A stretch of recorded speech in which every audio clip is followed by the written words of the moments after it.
L'Europe veut maintenant accélérer le divorce. Après le vote des Britanniques pour le Brexit, les chefs de la diplomatie des pays fondateurs de l'Union ont réclamé depuis Berlin que le Royaume-Uni engage sa sortie au plus vite.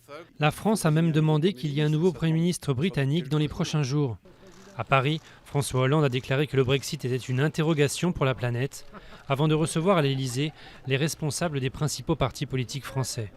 Outre-Manche, le Royaume se révèle de plus en plus désuni, avec une Écosse pro-européenne prête à défendre ses intérêts séparément, et une pétition en ligne qui a réuni plus d'1 million de signatures pour réclamer un nouveau vote.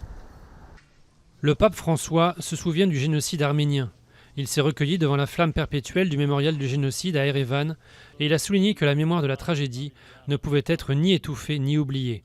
Le génocide de 1915 aurait fait 1 500 000 morts selon les Arméniens, un chiffre jugé exagéré par la Turquie.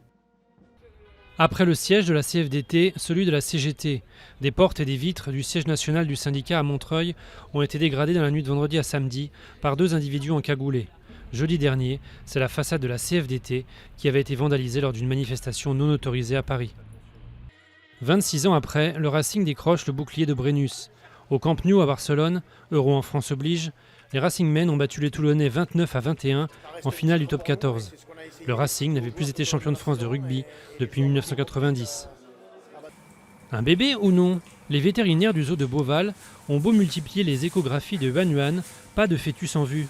La femelle panda a été inséminée le 19 février et une perte d'appétit le mois dernier a pu faire croire qu'elle était enceinte. Mais pour l'instant, aucune certitude.